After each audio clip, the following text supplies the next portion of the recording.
Pemirsa, Direktur Jenderal Organisasi Kesehatan Dunia WHO, Tedros Adhanom, mengatakan bahwa penularan COVID-19 tanpa gejala dapat terjadi, tetapi diperlukan lebih banyak penelitian sebelum mengambil kesimpulan.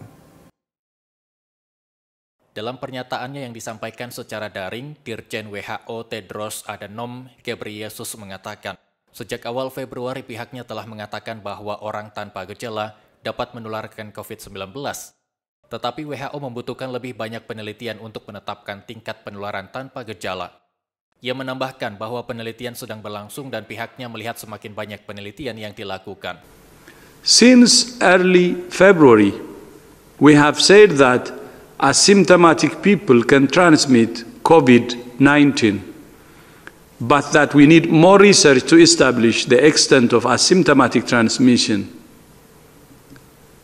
That research is ongoing, and we are seeing more and more research being done. But here is what we do know, that finding, isolating, and testing people with symptoms and tracing and quarantining their contacts is the most critical way to stop transmission. On Zoom, we will continue to talk to our member states, the media, and the general public about what we know and where there are gaps in evidence and how that's shaping our thinking.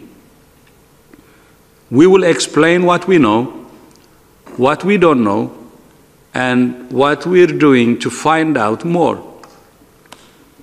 We always aim to be clear about evolving science, and we're committed to accountability for everything we do and say.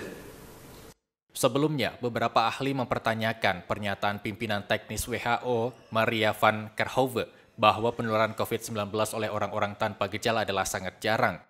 Tedros mengatakan pedoman ini dapat menimbulkan masalah bagi pemerintah ketika mereka berusaha untuk membuka penguncian. And it's really down to national authorities to carefully consider where they are in the pandemic.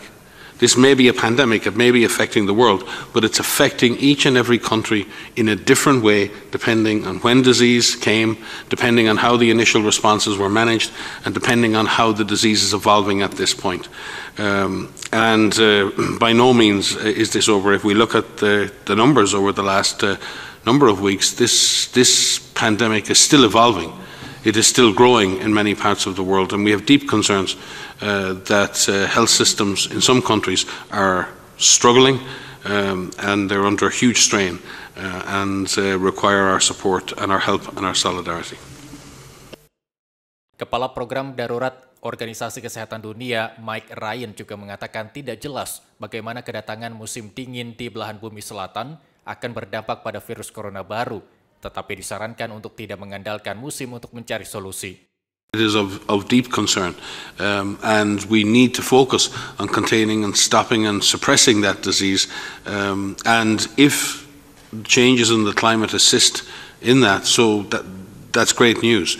But we cannot rely on an expectation that the season or the temperature will be the answer to this. It is not the answer.